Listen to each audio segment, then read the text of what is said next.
우리 느헤미야서 1장 1절부터 4절까지의 말씀 볼까요?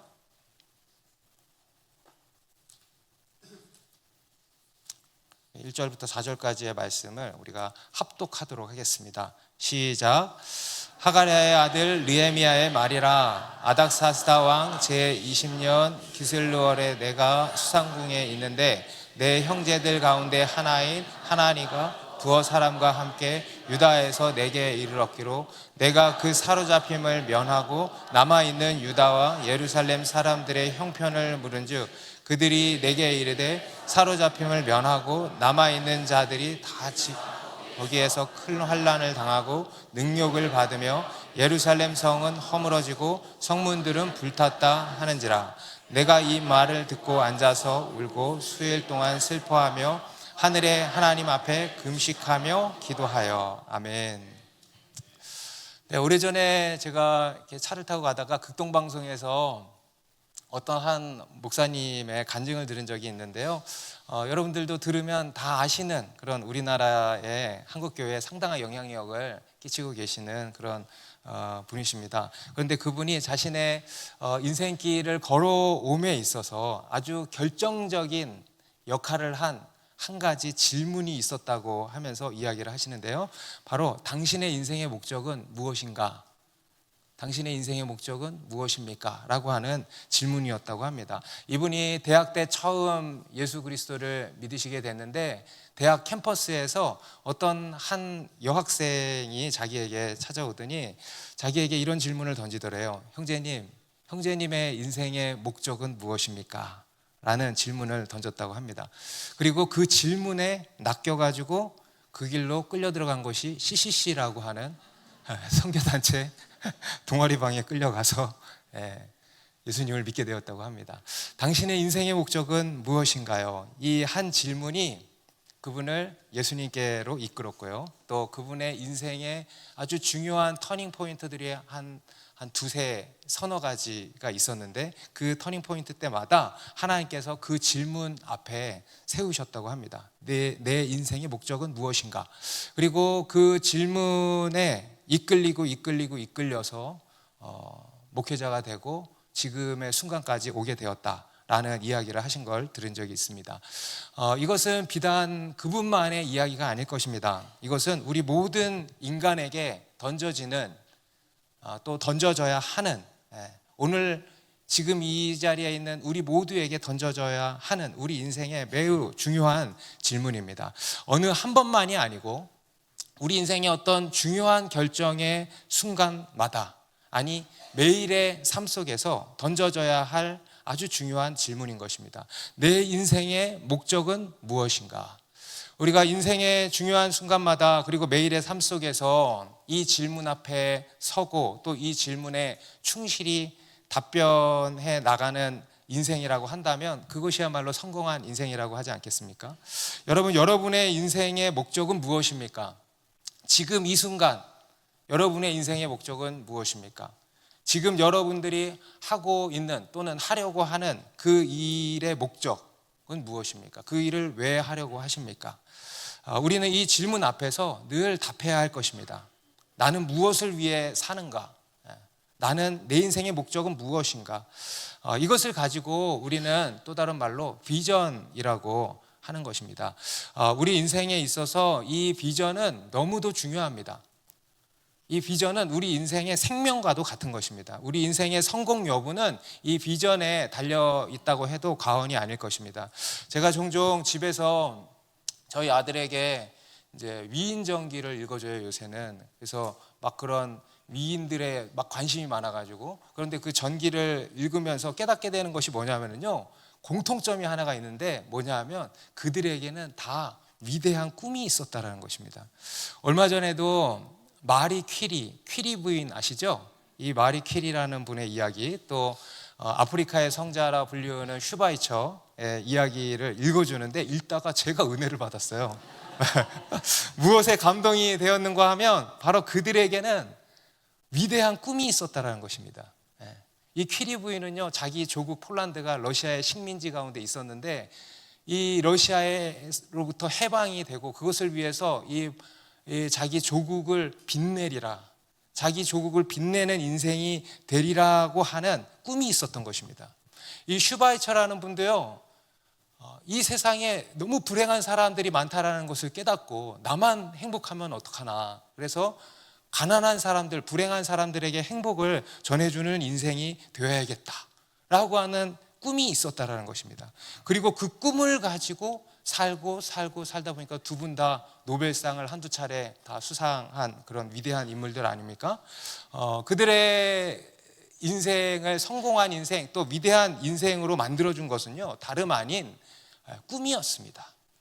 위대한 꿈이, 위대한 비전이 우리의 인생을 위대한 인생으로 빚어간다라는 것입니다. 여러분, 위대한 인생을 원하십니까? 안 원하십니까? 그냥 위대한이고 뭐고 그냥 이 땅에서 어떻게 잘 먹고 살았으면 좋겠습니까? 여러분, 위대한 인생을 꿈꾸시기 바랍니다. 그럼 위대한 인생, 성공한 인생을 살려고 한다면요, 이게 있어야 된다는 것입니다. 위대한 꿈이 있어야 한다는 겁니다. 여러분, 우리 그리스도인은 평범한 사람들이 아닙니다. 여러분, 우리는 위대한 사람들입니다. 아멘? 나는 아닌데, 나는 아닌 것 같지만 여러분은 위대한 사람들입니다. 그렇게 부름을 받았습니다. 우리의 인생은 다 위대한 인생들입니다. 그러면 우리에게도 무엇이 있어야 하는가? 여러분, 위대한 인생에는 위대한 비전이 있다고 하지 않았습니까? 그렇다면요, 우리 그리스도인의 인생에도요, 위대한 비전이 주어지는 것입니다. 여러분, 우리 그리스도인에게는 다른 사람들에게도 비전이 중요한 것이지만 우리 그리스도인에게는 더더욱 중요합니다. 우리가 예수 그리스도를 믿으면 예수님께서 우리 안에 들어오심과 함께 우리 안에 무엇이 들어오게 되냐? 바로 꿈이 들어옵니다. 하나님의 꿈이라는 것이 생깁니다. 성경에 나오는 모든 믿음의 사람들을 보십시오. 하나님이 그에게 찾아가셔서 그를 부르시고 만나주시고 그냥 가시던가요? 안녕 하고 그냥 가시던가요? 아니에요. 그에게 찾아오신 목적이 결국은 뭐였냐면 그에게 꿈을 주셨던 것입니다. 아브라함의 꿈을 주신 거예요. 이삭과 야곱에게 꿈을 주신 거예요. 다윗에게 꿈을 주신 거예요. 사도 바울에게 꿈을 주신 것입니다. 사명이죠. 약속이죠. 그리고 그것을 이루어 가시는 것이 바로 하나님의 이야기입니다. 우리의 인생은요, 우리 그리스도인의 인생은 목적에 이끌리는 인생입니다. 비전에 이끌림을 받는 인생입니다. 그래서 우리 그리스도인은요, 누구나 어떤 사람이냐? 비전의 사람입니다. 우리는 따라합시다. 나는 비전의 사람이다. 비전의 사람이어야 한다. 아멘입니까? 네.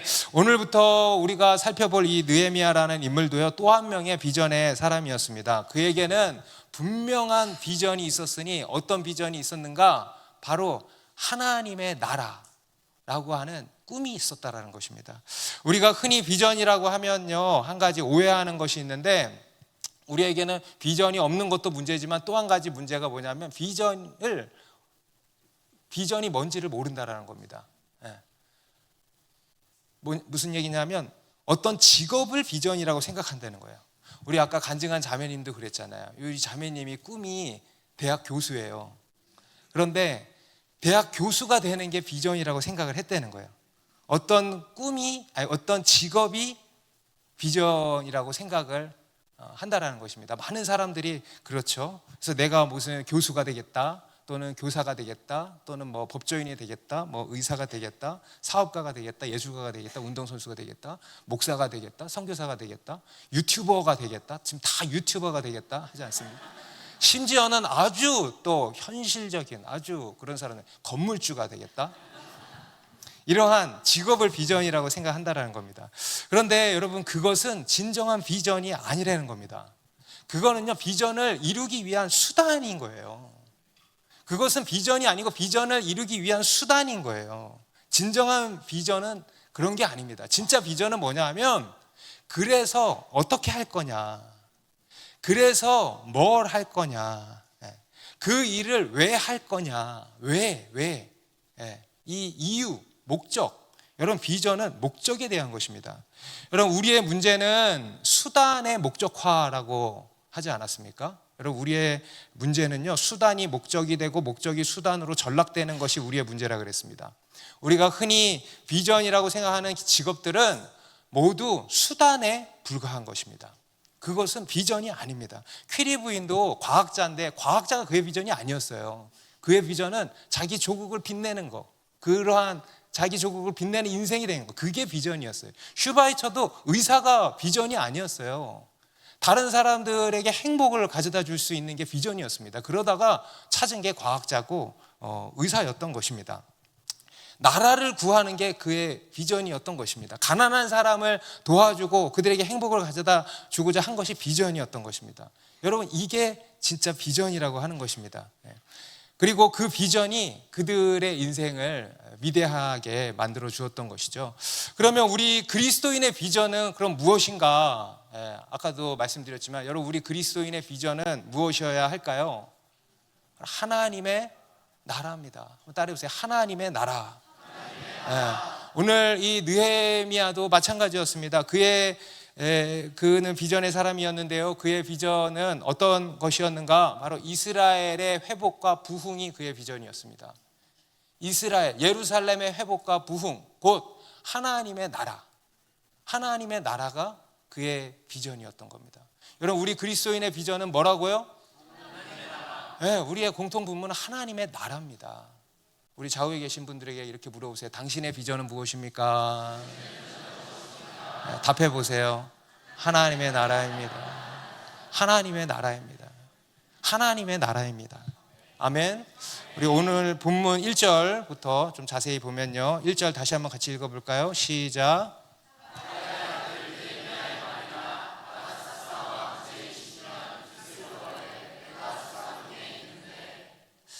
하가랴의 아들 느헤미야의 말이라. 여러분, 느헤미야서의 저자는 누구라는 겁니까? 느헤미야의 말이라는 겁니다. 느헤미야라는 것을 분명히 하고 있죠. 추정키로는 이 느헤미야는요, 그의 할아버지가 이제 바벨론의 포로로 끌려온 것으로 추정을 합니다. 그리고 그의 아버지 하가랴죠. 하가랴, 그리고 이 느헤미야까지 3대가 이제 바벨론 바사의 통치 치하에서 이제 그 바사 땅에서 살아왔던 것입니다. 오늘날로 치면은 이민 3세대라고 할 수 있는 것입니다. 그리고 그 일이 있었던 때를 이제 알려주고 있는데요. 아닥사스다 왕 제20년 기슬루월, 아닥사스다 왕이 다스린 지 20년 되던 해에 기슬루월 11월 12월, 그때를 기슬루월이라고 하는데요. 현대력으로 이제 계산을 하면은 BC 445년입니다. BC 445년 11월 중순부터 12월 중순, 그 사이에 일어난 일로 추정을 하고 있습니다. 그리고 그때 느헤미야가 이제 어디에 있었는가도 나오죠. 어디에 있었다고 합니까? 내가 수산궁, 어디 수산시장 뭐 이런 데가 아니야. 이 수산궁은요, 수산시장이 아니고 왕궁입니다. 왕궁. 아닥사스다 왕의 겨울 별장이에요. 그래서 겨울에 가장 있기 좋은 곳이었겠죠. 그래서 이 왕들이 한 곳에만 있었던 게 아니고요, 왕궁이 여러 개가 있었어요. 그래서 그 겨울철에 있는 그 겨울 별장이 수산궁인데, 이제 한마디로 왕궁이었던 것이죠. 오늘날로 치면은 청와대, 용산에 들어갔다 이거예요. 용산에. 무슨 얘기입니까? 느헤미야가 용산에 왜 들어갔겠어요?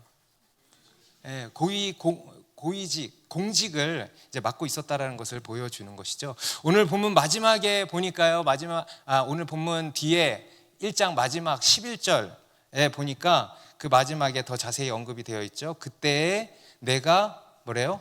왕의 술관원이 됐다.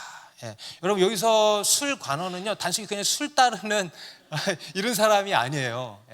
그 술에 독이 들었는지 시음을 할 뿐만 아니라 왕과 함께 그 술을 올려드리면서 왕과 함께 나라의 대소사, 또 어떤 나라를 다스리는 그런 국정 전반에 대한 이야기를 나누는 참모 역할을 하는 굉장히 중요한 사람이었습니다. 오늘날로 치면요, 총리, 장관, 수석 이런 급의 인사였던 것입니다.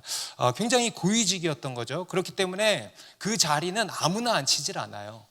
그죠? 왕이 절대적으로 신임하는 사람, 그리고 실력을 갖춘 사람, 이런 사람을 세울 수밖에 없는 자리입니다. 그런데 그런 자리에 누가 앉았냐 하면은, 누가 앉았냐 하면 그것도 속국이었던 유다인, 느헤미야가 그 자리에 앉았다라는 것은 정말 놀라운 일이 아닐 수 없습니다. 그만큼 이 느헤미야가 실력을 갖추었고요, 탁월한 실력을 갖추었고요, 또 충성되었고요, 또 모든 면에서 덕성을 갖춘 신임을 받는 사람이었다라는 것을 보여주는 것이지만, 그럼에도 이 느헤미야가 이 술관원의 자리에 앉았다라는 것은요, 하나님의 특별한 은총이었던 것입니다. 하나님의 특별한 은총과 하나님의 특별한 목적이 있었기 때문입니다. 아멘입니까? 네. 세상적으로 봤을 때 이 느헤미야는요, 엄청나게 출세했습니다. 그렇죠? 네.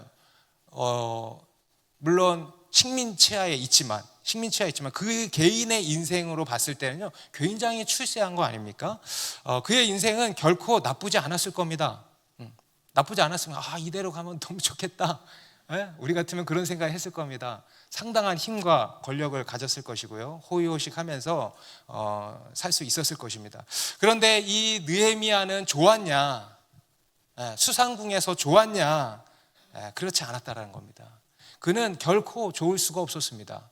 결코 그 안에서 평안할 수가 없었습니다. 왜냐하면 그의 몸은 수상궁에 있었지만은 그의 마음은 어디에 있었는가? 그 수상궁으로부터 1200km나 떨어져 있는 자신의 조국 예루살렘에 그의 마음이 가 있었던 것입니다. 몸은 왕궁에 있지만 그의 마음은 예루살렘 성전을 향하고 있었다는 겁니다. 여러분, 우리의 몸은 이 땅에 있지만 우리의 마음은 어디에 있는 것입니까? 하늘에 있어야 하는 것처럼 이 느헤미야가 그랬다는 겁니다. 우리 2절 3절이 그것을 보여주는데요, 2절 3절도 같이 읽습니다. 시작. 내 형제들 가운데 하나인 하나니가 두어 사람과 함께 유다에서 내게 이르렀기로 내가 그 사로잡힘을 면하고 남아있는 유다와 예루살렘 사람들의 형편을 물은즉 그들이 내게 이르되 사로잡힘을 면하고 남아있는 자들이 그 지방 거기에서 큰 환난을 당하고 능욕을 받으며 예루살렘 성은 허물어지고 성문들은 불탔다 하는지라. 느헤미야가 수상궁에 있을 때 이제 무슨 일이 일어나냐면요, 느헤미야의 형제 중 하나인 하나니가, 이 하나니는 느헤미야의 동생으로 알려져 있습니다. 그래서 뒤에 7장 2절에 보면은 내 아우 하나니라고 나와요. 내 아우 하나니. 그래서 친동생이지 않았을까요? 그죠? 그냥 호용호지하는 그런 관계일 수도 있겠지만은, 그래서 동생으로 알려져 있습니다. 이 하나니가 두어 사람과 함께 유다에서 왔다는 겁니다. 그래서 그 하나니에게 느헤미야가 만나자마자 뭘 물어봤냐? 사로잡힘을 면하고 남아있는 유다와 예루살렘 사람들의 형편이 어떠냐? 지금 예루살렘의 형편이 어떠냐라는 것을 물은 겁니다. 그러니까 이 하나니가 말하기를 사로잡힘을 면하고 남아있는 자들이 그 지방 거기에서 큰 환난을 당하고 능욕을 받으며 예루살렘 성은 또 무너지고 성문들은 불탔다라고 하는 것입니다. 하나님께서 유다인들을 고국으로 돌아가게 하셨습니다. 예루살렘의 성전을 짓도록 허락하셨습니다. 그리고 그렇게 성전을 짓기 시작한 지 얼마나 지나? 100년이 지나요. 100년이. 그런데 그들의 형편은 여전히 녹록치가 않은 겁니다. 왜냐하면요, 이게 왕의 명이 떨어졌지만 그래도 그 주변에 그들을 방해하고 공격하는 세력들이 끊이질 않았던 것입니다.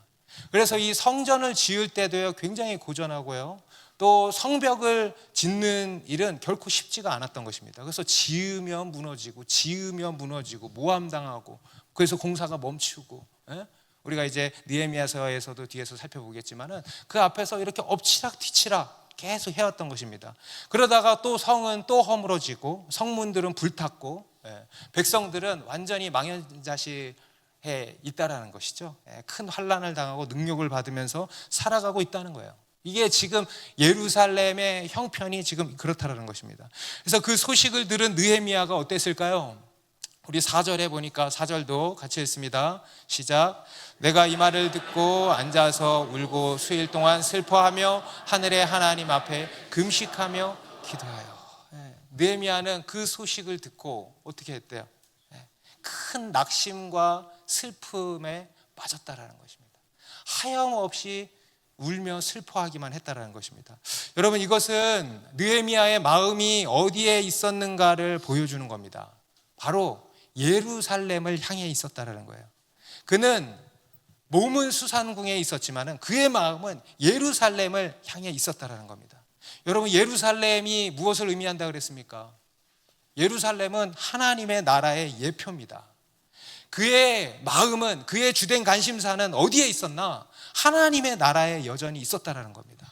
여러분, 우리가 앞에서도, 성경에서는 뒤에서지만 앞에서도 다니엘이 바벨론의 포로로 끌려와가지고 왕궁에서 고위직 관료로 평생을 살지 않았습니까? 그런데 그때 이 다니엘도 어떻게 했어요? 그 왕궁에 살면서 하루 3번 예루살렘을 향하여서 문을 열고 하나님께 기도했다라는 것입니다. 여러분, 무슨 기도를 했겠습니까? 나 출세하게 해주십시오 기도했겠습니까? 아니에요. 예루살렘의 회복과 부흥을 기도했다라는 것입니다. 하나님의 약속이 성취되기를 기도했다라는 거예요. 하나님의 나라를 간절히 갈망하고 구했다라는 것입니다. 그래서 이 다니엘과 이 느헤미야의 마음에는요, 늘 예루살렘을 향해 있었던 겁니다. 그리고 그것이 그들의 비전이 되었던 것입니다. 여러분의 비전은 무엇입니까? 이 느헤미야는요, 술 관원이 되는 게 비전이 아니었습니다. 출세가 비전이 아니었어요. 성공이 아닙니다. 그것은 비전을 이루기 위한 수단에 불과한 거라 그랬어요. 그의 진짜 비전은요, 바로 예루살렘의 회복과 부흥, 곧 하나님의 나라였던 겁니다. 오늘 이 느헤미야를 통해서 우리가 첫 번째로 배워야 할 것이 바로 이겁니다. 그는 철저히 하나님 중심적 신앙을 가졌다는 거예요.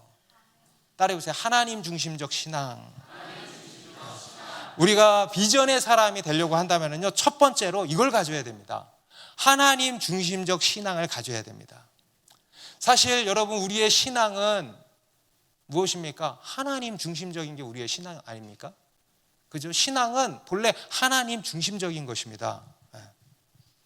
나 중심으로 살다가 하나님 중심으로 옮겨오는 것이 믿음입니다.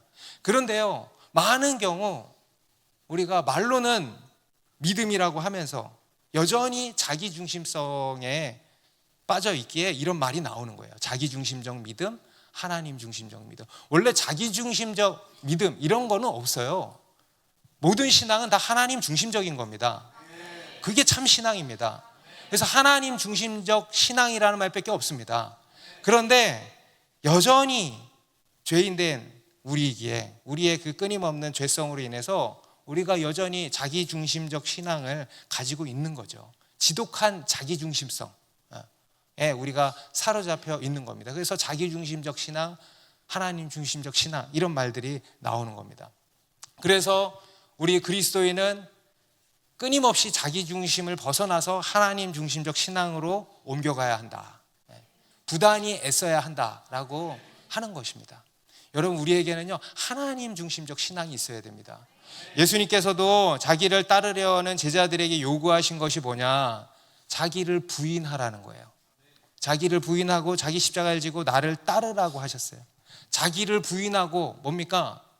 자기 중심성에서 벗어나라는 거예요. 내 생각, 맨날 내 생각, 이게 자기 중심성이에요. 이 자기 중심성에서 벗어나야 한다는 거예요. 여러분, 우리는 옳은 생각을 할 때도 굉장히 자기 중심적입니다. 어떤 신앙적인 생각을 할 때도 굉장히 자기 중심적이에요. 나도 모르게 자기 중심적이에요. 그 지독한 자기 중심성에서 벗어나야 한다. 나를 버려야 산다 이겁니다. 여러분, 우리가 살려면 어떻게 해야 됩니까? 죽어야 돼. 죽는 게 사는 길입니다. 우리가 지금 우리 가운데 일어나는 수많은 문제들이 있을 건데요, 그 가운데서 우리가 사는 길은 하나입니다. 나를 버려야 삽니다. 나를 잊어버려야 삽니다. 곧 자기 중심성에서 벗어나야 사는 겁니다. 그게 핵심입니다. 그러면 산다는 거예요. 살고자 하면 죽고, 죽고자 하면 산다는 거예요. 그리고 뭐라고 하시냐? 마태복음 6장 33절에 이것도 같이 읽습니다. 시작. 그런즉 너희는 먼저 그의 나라와 그의 의를 구하라. 그리하면 이 모든 것을 너희에게 더하시리라. 네, 이 6장 33절 바로 앞에는 뭐라고 하셨어요? 무엇을 먹을까, 무엇을 마실까, 무엇을 입을까 염려하지 말라 그러셨거든요. 여러분, 무엇을 마실까, 무엇을 먹을까, 무엇을 입을까, 이 땅에서 어떻게 살까 염려하는 것도 뭡니까? 나 중심이에요. 지독한 자기 중심성입니다. 여러분, 그게 바로 죄입니다. 죄는 자기 중심성이에요. 그것이 우리의 문제의 시작이고요. 여러분, 그것이 우리의 불행의 시작입니다. 그리고 반대로 그것에서 벗어나는 것이 바로 구원입니다. 그럼 구원이란 아까도 나는 자유해. 뭐예요? 여러분, 뭐에 자유해진 거예요? 자기중심성에서 자유해지는 거예요. 자기중심성에서 벗어나는 게 구원입니다. 여러분, 이러한 구원을 이루라고 하시는 것입니다. 그리고 먼저 그의 나라와 그의 의를 구하라. 할렐루야. 여러분, 다시 먼저 그의 나라와 그의 의를 구하라. 먼저 그의 나라와 그의 의를 구하라. 그리하면 이 모든 것을 너에게 더하시리라. 여러분, 우리 하나님 나라의 과목은 딱 한 과목이에요. 세상 과목은 100과목, 1000과목 과목이 있어요. 국영수가 다 잘해야 돼요. 그런데 하나님의 나라는 하나님의 나라. 하나님의 나라만 잘하면 돼. 먼저 그의 나라와 그의 의 하나예요. 그것을 구하면 나머지는 다 따라온다라는 것입니다. 여러분, 비전의 사람이 되기를 원하십니까? 하나님께서 쓰시는 비전의 사람이 되기를 원하십니까? 그러면 제가 비결을 알려드릴게요. 먼저 그의 나라와 그의 의를 구하십시오. 하나님 중심적 사고를 가지십시오. 하나님 중심적 삶을 사십시오. 그런 자에게 비전이 주어지는 겁니다. 그런 자에게 하나님이 찾아가시고 하나님께서 비전을 보이시는 겁니다. 그런 인생을 하나님께서 쓰시는 위대한 인생으로 되게 하실 줄 믿습니다. 여러분의 자녀가 비전의 사람이 되기를 원하십니까? 우리 더드림 아카데미의 더드림 선언문이라는 게 있어요. 5가지 선언이 있는데, 나는 하나님의 꿈을 품은 비전의 사람, 나는 하나님을 경외함으로 유혹을 이기는 거룩의 사람, 나는 하나님의 영에 감동된 지혜와 계시의 사람, 나는 하나님의 페이버로 날아오르는 형통의 사람, 그래서 나는 수많은 영혼을 살리는 열방의 복이다. 우리도 하고 싶죠. 애들만이 아니라. 여러분, 우리 아이들만이 아니라 이거는 우리의 선언입니다. 나는, 그런데 그 첫 번째가 뭐라고 하냐면요, 나는 하나님의 꿈을 품은 비전의 사람이라는 거예요. 여러분, 우리 아이들에게 뭘 주겠습니까? 여러분, 돈을 주겠습니까? 뭘 주겠습니까? 우리 아이들에게 꿈을 심어줄 수만 있다면, 저는요 정말 그거 하나입니다. 저희 아이에게 꿈을 심어줄 수만 있다면 여러분, 그걸로 충분하지 않을까요? 그걸로 부모의 역할은 성공한 것입니다. 그런데 여러분, 그 비전의 사람이 되려면은요, 한 가지 팁이 이거라는 거예요. 먼저 그의 나라와 그의 의를 구하라는 겁니다. 여러분의 자녀에게요, 먼저 그의 나라와 그의 의를 구하는 것을 가르치십시오. 그의 인생을 먼저 그의 나라와 그의 의를 구하는 일에 올인하도록 가르치십시오. 내 인생이 망가지도록 드리도록 가르치십시오. 그것이요, 그러면 비전은 자연스럽게 주어진다는 겁니다. 그리하면 이 모든 것을 너희에게 더하시리라. 여러분, 인생에 많은 고민들이 있고 문제가 있으시겠지만 솔루션은 하나 주시는 거예요. 먼저 그의 나라와 그의 의를 구하라는 거예요. 여러분, 하나님을 사랑하시고 하나님의 나라를, 오늘 이 느헤미야처럼 하나님의 나라를 사랑하시고 또 교회를 사랑하십시오. 그리고 헌신하십시오. 하나님 나라의 애국자가 되시기 바랍니다. 우리 좌우에 계신 분들에게 하나님 나라의 애국자가 됩시다. 여러분, 그것이 우리 인생의 첫 단추입니다. 여러분, 우리의 문제는요, 첫 단추를 잘못 끼우는 데 있습니다. 그 첫 단추가 뭐냐면요, 먼저 그의 나라와 그의 의를 구하는 거예요. 이 인생의 첫 단추만 잘 끼워 놓으면요, 나머지는 저절로 다 풀려가. 중간에 뭐 꼬일 때도 있지만 그것도 또 풀려가. 인생의, 이것도 좌우에 계신 분들에게 이야기합시다. 인생의 첫 단추를 잘 끼웁시다. 우리 자녀의 인생의 첫 단추도 잘 끼워줍시다. 그게 뭐냐면요, 먼저 그의 나라와 그의 의를 구하라는 거예요. 먼저. 그러면 다 따라오게 돼 있어요. 그렇지 않습니까? 굉장한 팁이죠. 할렐루야. 네. 오늘날 보면은요, 여러분, 애국심이라는 게 어디 있습니까? 그렇죠? 다 개인주의에 빠져가지고 다 자기 잘 먹고 잘 사는 것에만 관심이 있어요. 먹사니즘에 빠졌어요. 요새 사람들 주식에 다 빠져버렸어요. 부동산에 다 빠져버렸어요. 그리고 맨날 하는 얘기가 뭡니까? 민생, 민생, 민생. 여러분, 우리나라에 이 조선 한반도 땅에 역사상 가장 부유한 시대를 우리가 살고 있거든요. 가장 부유한 시대를 살고 있는데 뭐라고 합니까? 맨날 민생이라는 거예요. 먹고 사는 문제, 먹고 사는 문제. 여러분, 이것이 우리나라가 망해간다는 징조인 겁니다. 미래가 없어요, 미래가. 애국심 같은 건 사라진 지 오래입니다. 애국심이 사라지니까요, 청년들에게 비전이 없는 거예요. 꿈으로 먹고 살아야 하는 게 청년인데, 우리 아이들인데, 그들에게 꿈이 없는 거예요, 꿈이. 꿈이 있어도 꿈 같지도 않은 꿈을 꾸고 살아가는 거예요. 돈이 꿈이 되는 거예요. 부자가 꿈이 되는 거예요. 건물주가 꿈이 되는 거예요. 온통 돈 해가 다 돌아버린 거예요.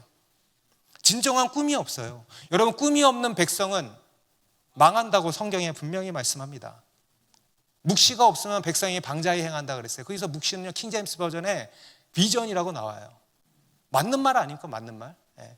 꿈이 없으면 망하는 거예요. 꿈이 없으면 미래가 있어요, 없어요? 미래가 없으면 뭐예요? 망하는 거예요. 이것이 우리나라가 망해가는 징조인 겁니다. 여러분, 우리 그리스도인이라도 깨어서, 이것들을 깨어서 분별할 줄 알아야 돼요. 깨어서 우리가 정신 차리고 있어야 하는 것입니다. 그런데 이 꿈이 없는 이유가 뭐냐면요, 저는 이렇게 생각합니다. 애국심이 사라졌다는 거예요. 여러분, 저는 이렇게 생각해요. 꿈은 애국심에서부터 시작된다. 동의하십니까? 먼저 그의 나라와 그의 의를 구하라. 이거는요, 저는 교회 안에서만 적용되는 말씀이 아니라고 믿습니다. 네. 세상 나라에서도요, 적용되는 말씀이라고 믿습니다. 공동체의 유익을 먼저 구하면은 다 따라오는 거예요. 이게 영적 원리입니다. 그래서 애국심, 애사심, 또 애공심, 내 공동체를 사랑하는 애공심, 네? 네. 이게 너무 중요한 거예요. 여러분, 이것이 오늘날 우리의 위기이고 우리 그리스도인의 위기입니다. 교회의 위기입니다. 하나님 나라를 향한 애국심이 사라진 거예요. 그리고 온통 우리 그리스도인들도 오늘날 보십시오. 온통 뭐에 빠져 있어요? 내 문제에 빠져 있는 거예요. 내 문제 가지고 맨날 기도하는 거예요. 우리 새벽 기도 나와서 뭐 가지고 기도합니까? 여전히 내 문제에 함몰돼 가지고 그것에 빠져서 기도하는 거예요. 지독한 자기중심성에 여전히 빠져 있는 것입니다. 그리고 그의 나라에는 도통 관심이 없는 거예요. 그러니까 비전을 잃어버리는 거예요. 있던 비전도 잃어버리는 거예요. 그리고 그러니까 어떻게 돼요? 영적으로 죽어버리는 겁니다. 그래서 여러분, 우리 안에 무엇보다 회복되어야 할 것이 있다면 다름 아닌 꿈일 것입니다. 여러분, 우리 나라 가운데 경제가 회복돼야 됩니까? 아니에요. 무엇입니까? 꿈이 회복돼야 돼요. 제가 막연한 이야기를 하는 게 아닙니다. 꿈이 회복돼야 나라가 삽니다. 우리 한국교회 가운데 무엇이 회복돼야 하는가? 비전이 회복돼야 돼요. 우리 그리스도인들 한 사람 한 사람 가운데 여러분이 살려면 뭐가 회복돼야 됩니까? 꿈이 회복돼야 돼요. 여러분, 우리가 올 한 해 회복하는데 요즘에 그런 생각 해봐요. 무슨 회복? 회복하는데 도대체 무슨 회복? 재정의 회복? 사업의 회복? 아니에요. 믿음의 회복. 그리고 비전의 회복이에요. 우리가 무엇보다 회복되어야 할 것은 꿈인 줄 믿습니다. 그리고 그 꿈은 어떤 꿈이냐? 하나님 나라의 꿈인 줄 믿습니다. 여러분, 우리 안에 이 꿈이 회복되기를 축원합니다. 오늘 이 자리 가운데요, 단순한 말이 아니라 저는 이 꿈을 하나님 주여 회복시켜 주옵소서. 하나님 나라의 꿈을 다시 우리 안에 불지펴 주십시오. 우리 안에 이 꿈이 다시 불일 듯이 일어나기를 바랍니다. 여러분, 그게 우리가 사는 길입니다. 그리고 그것이 우리나라가 사는 길입니다. 여러분, 우리나라를 위해서 기도할 때 이것을 가지고 기도하십시오. 이 땅에 꿈이 회복되게 하옵소서. 우리 한국교회를 위해 기도할 때 이렇게 기도하십시오. 비전이 회복되게 하여 주십시오. 그리고 또 이것이 회복되려면 어떻게 해야 되는가? 어떻게 해야 될까요, 여러분? 기도하는 거예요. 여러분, 웃지 마세요. 우리가 할 수 있는 게 뭐가 있어요? 할렐루야. 한 과목이라니까, 한 과목? 그래서 감사한 거예요. 우리가 할 수 있는 것은 오직 기도밖에 없어요.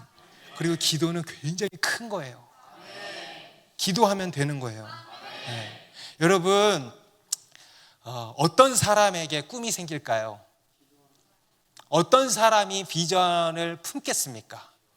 기도하는 사람이에요. 오늘 이 느헤미야는요, 비전의 사람이었습니다. 그런데 그가 비전의 사람일 수 있었던 것은요, 첫 번째, 철저히 하나님 중심적 신앙을 가졌다라는 것이고요. 여러분 다시 하나님 중심적 신앙을 가지시기 바랍니다. 그리고 두 번째, 그는 기도의 사람이었다는 거예요. 누구에게 꿈이 주어지고 누가 비전을 보고 비전을 품겠습니까? 오직 기도하는 사람입니다.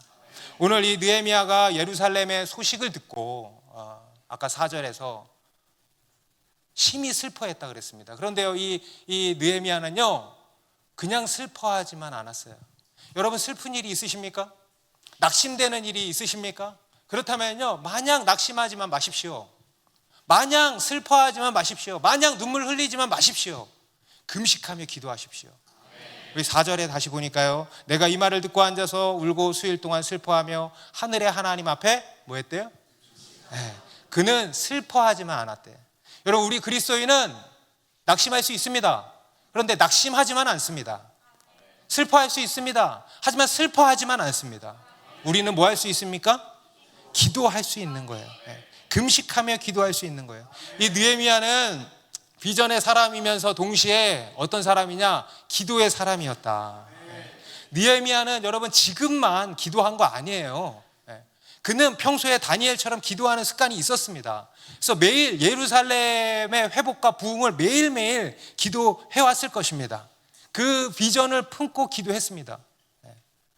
그는 비전의 사람이면서 동시에 기도의 사람입니다.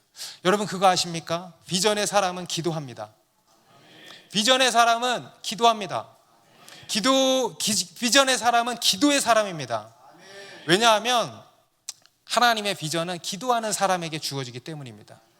그리고 그 비전은 기도를 통해서 이루어지기 때문입니다. 우리는 기도할 때 비전을 보게 되고요, 또 기도로 그 비전을 이루게 되는 것입니다. 그렇기 때문에 우리는 비전을 받기 위해서도 기도해야 되고요, 또 비전을 받았기 때문에 그 비전을 이루기 위해서도 기도해야 되는 겁니다. 느헤미야는 그 당시 고위 공직자로서 왕 옆에 있는 참모로서 상당한 힘과 권력을 가지고 있었습니다. 왕백을 가지고 있었던 사람이에요.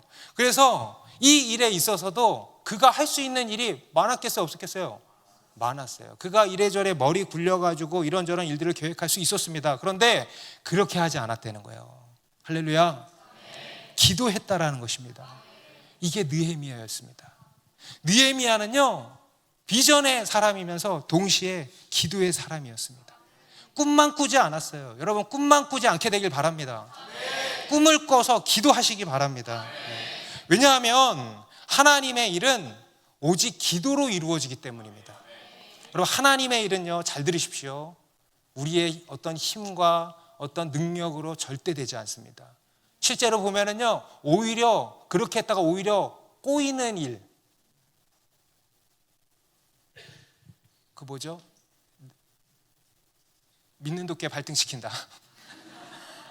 내 도끼에 내 발등시키는 일들이 얼마나 많습니까?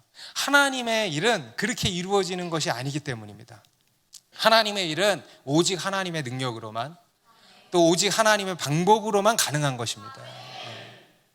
그리고 그것은 오직 기도로 가능한 거예요. 기도 외에는 이 같은 이유가 해결되지 않는 것입니다. 우리 스가랴서 4장 6절 말씀 같이 읽습니다. 시작.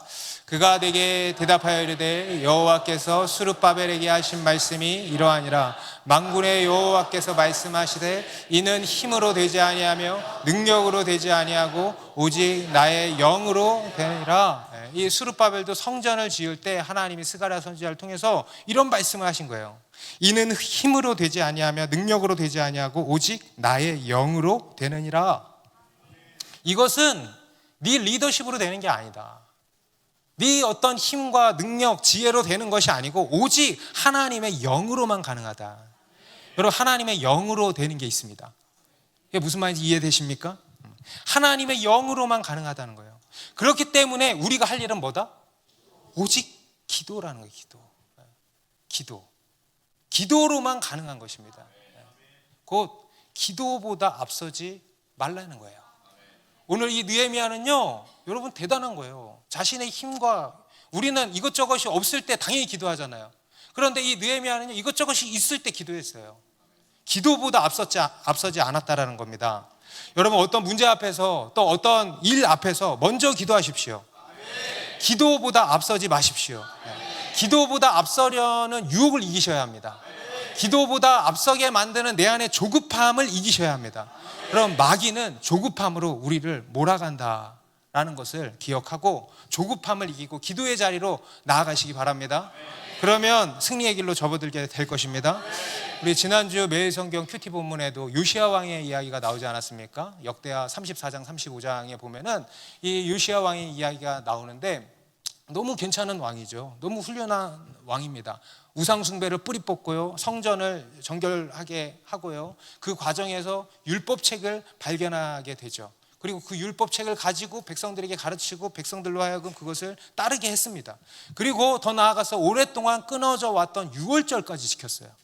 사무엘, 그 본문에는요, 사무엘 선지자 이후에 끊어졌던 유월절, 그리고 무교절까지 지키게 했습니다. 이스라엘 왕들 중에 이런 종교개혁을 한 사람은 없었어요. 유례 없는 종교개혁을 단행한 사람이 요시야 왕인데요, 정말 엄청난 일을 했죠. 그런데 한 가지 안타까운 일이 뭐냐면 그 일 후에 전쟁터에서 죽었다는 거예요. 그런데 그가 왜 죽게 되었는가? 이 애굽 왕 느고가 이제 바벨론을 견제하기 위해서 아수르를 도우러 갈그미스로 원정을 나가던 길을 이 요시야 왕이 나가서 가로막은 거예요.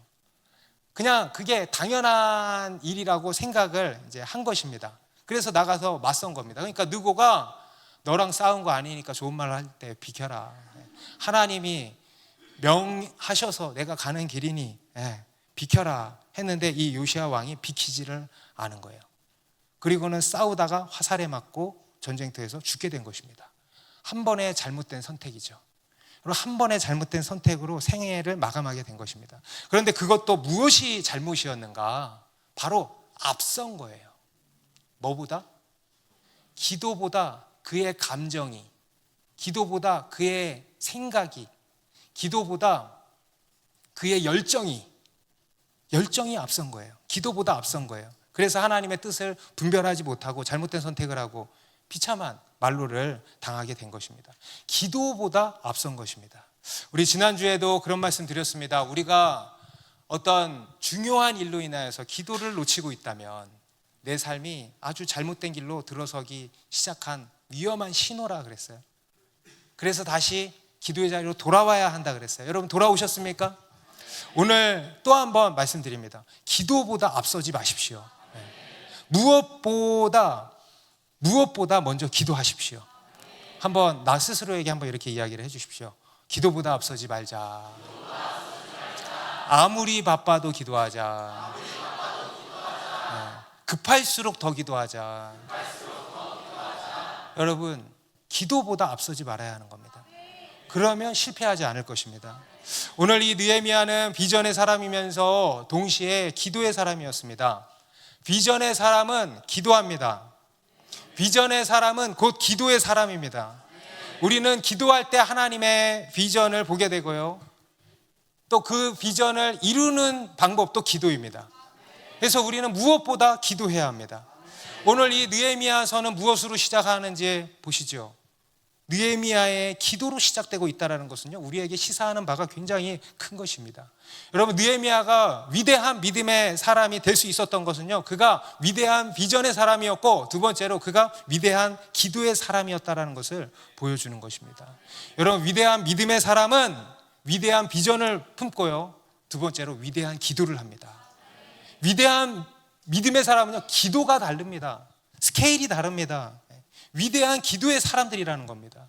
우리 성경에 나오는 모든 믿음의 사람들이 그렇지 않았습니까? 2000년 기독교 역사 가운데 우리 가운데 잘 알려진 위대한 신앙의 선배들도 다 그러지 않았습니까? 모두가 위대한 기도의 사람들이었다는 것을 우리가 알 수 있습니다. 독일의 조지 뮬러 목사님, 그죠? 수많은 고아들을 먹이시고 수많은 고아원들을 세우시고 어마어마한 업적을 남기셨어요. 그런데 여러분, 그분의 업적 자체가 위대한 게 아니고요, 그 업적이 다 뭐였냐면 하나님께 드린 기도의 응답이었다라는데 위대함이 있는 겁니다. 하나님께 드린 기도의 응답이었다는 거예요. 그래서 5만 번의 기도 응답이라는 책까지 나오지 않았습니까? 예. 여러분, 그분의 인생이 위대한 이유는요, 기도의 사람이었기 때문입니다. 그분의 기도가 그분의 인생을 위대한 인생으로 이끌었던 것입니다. 현대 선교의 아버지라고 불리는 윌리엄 캐리 선교사님도 영국의 가난한 노동자 집안에서 태어났습니다. 그러면은요, 여전히 그런 가난한 노동자의 삶을 살아야 돼요. 그분도 어릴 때부터 구두수성공으로 살았어요. 가난을 대물림하는 시대입니다. 그러니 무슨 소망이 있었겠습니까? 아무 소망이 없는 거예요. 그런데 어느 날 그에게 복음이 들어간 거예요. 예수 그리스도를 믿은 거예요. 그리고 나서 그의 삶이 완전히 뒤집어졌으니 어떻게 됐냐? 그에게 꿈이 생긴 거예요. 할렐루야. 없던 꿈이 들어간 거예요. 바로 세계 선교라고 하는 꿈이 들어온 거예요. 그 작은 어린 구두수성공에게 그냥 어디 한 나라가 아니라 세계 선교라고 하는 꿈이 들어온 거예요. 그리고 그 꿈을 품고 뭐 했을까요? 기도하기 시작한 거예요. 자기가 일하는 수성 가게에다가요, 세계 지도와 3가지 표가 적힌 종이를 붙여놓고 기도하기 시작했는데, 그게 뭐냐면 Great Vision, 큰 비전을 가지라. Great Pray, 큰 기도를 하라. Great Expect, 큰 기대를 걸라. 큰 비전을 가지라. 따라해보세요. 큰 비전을 가지라. 큰 기도를 하라. 큰 기대를 걸라. 이 3가지 표를 딱 붙여놓고, 이쪽에는 세계 지도를 딱 붙여놓고 기도하기 시작했대요. 사람들이 오가면서 저게 뭐야 하면서 비웃었대요. 그런데 어떻게 됐습니까? 끝내 처음으로 인도 땅에 발을 내딛게 되었고요. 그리고 그곳에서 엄청난 부흥이 일어났던 것입니다. 엄청난 사역의 열매를 맺게 된 겁니다. 수많은 사람들이 그를 통해서 복음을 믿게 되었고, 그 외에 대학도 세워지고 수많은 교회가 세워지고 선교적인 엄청난 업적을 남기게 되면서 현대 선교의 아버지라고 하는 칭호까지 얻게 된 것입니다. 아무것도 아닌 구두수성공 한 소년에게 복음이 들어가니까 꿈이 들어가고 위대한 비전의 사람이 되고 위대한 기도의 사람이 되어서 위대한 믿음의 사람이 되었던 것입니다. 여러분, 위대한 인생은 위대한 기도를 합니다. 여러분, 위대한 인생이 되길 원하십니까? 그러면 위대한 비전을 품어야 되고요, 위대한 기도의 사람이 되어야 합니다. 기도는 우리의 인생을요, 위대한 인생으로 이끌어주는 것입니다. 우리나라에도 과거 위대한 믿음의 선조들이 얼마나 많았습니까? 그분들도 마찬가지입니다. 그분들에게 한 가지 공통점이 있다면요, 위대한 꿈이 있었다는 거예요. 민족 복음화의 꿈, 열방 선교의 꿈, 그리고 그 꿈을 품고 뭐 했을까요? 위대한 기도를 드렸다는 겁니다. 일전에도 제가 한번 소개해 드린 바 있는데요, 고 김준곤 목사님, CCC라는 선교단체를 통해서 우리나라 대학 캠퍼스에 엄청난 부흥을 가져오신 분이죠. 그런데 그 김준곤 목사님도요, 그런 위대한 일을 하실 수 있었던 것도, 그 가녀린 그분이 그 위대한 일을 하실 수 있었던 것도 무엇입니까? 그에게는 꿈이 있었다는 거예요. 꿈은 엄청난 힘이 있습니다. 꿈은 엄청난, 우리로 하여금 불가능한 일을 가능하게 하는 게 꿈입니다. 꿈이 있었다는 거예요. 민족 복음화의 꿈. 그리고 그 꿈을 품고 어떻게 하셨을까요? 매일 기도하신 거예요. 그분이 쓰신 민족 복음화의 꿈이라고 하는 기도시가 있는데요, 그것을 잘 보여주는 거 아니겠습니까? 우리가 볼 때마다 민족의 가슴마다, 그게 그 기도시를 가지고 만든 찬양이에요. 우리가 늘 들을 때마다, 늘 읊을 때마다 우리의 가슴을 뜨거워지게 하는 기도입니다. 제가 한 번 더 읊어드리겠습니다. 민족 복음화의 꿈. 어머니처럼 하나밖에 없는 내 조국, 어디를 찔러도 내 몸같이 아픈 내 조국, 이 민족 마음마다, 가정마다, 교회마다, 사회 구석구석 금수강산, 자연환경에도 하나님의 나라가 임하게 하시고 뜻이 하늘에서처럼 이 땅에서 이루어지게 하옵소서.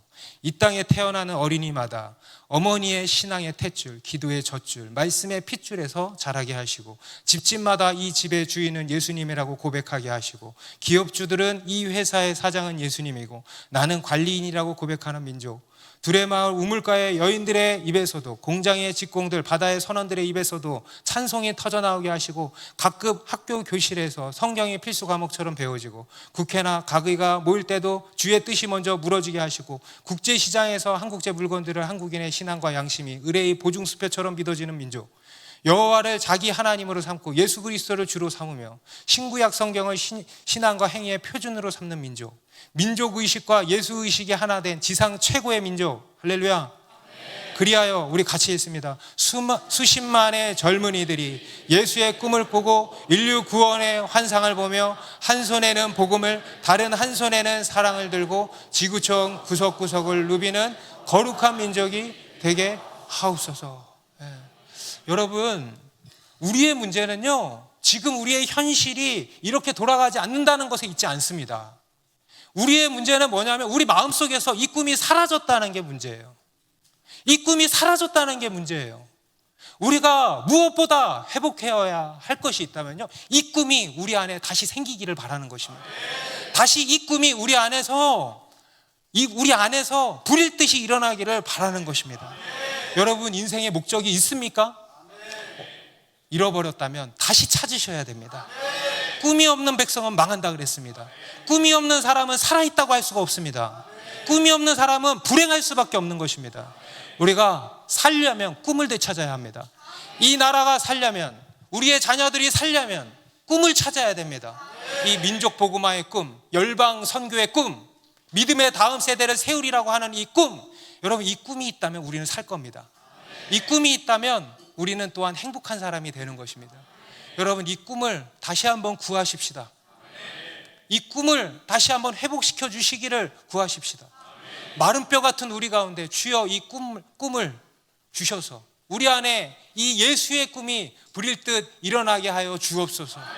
우리 하나님께 주님의 이름 한번 부르고, 하나님, 무엇보다 우리 안에 이 꿈이 살아나게 하여 주십시오. 우리의 문제는 이 꿈대로 되지 않는 게 문제가 아니란 말입니다. 내 안에 이 꿈이, 이 그림이 사라졌다는 데 있습니다. 하나님, 이 꿈을 품고 위대한 비전을 품고 위대한 기도를 드리는 위대한 믿음의 사람들이 다 되게 하여 주시고, 우리의 자녀들이 다 그런 자녀들이 되게 하여 주시고, 먼저 그의 나라와 의를 구하는 우리가 되게 하여 주시옵소서. 주님의 이름 부르고 기도하겠습니다. 주님,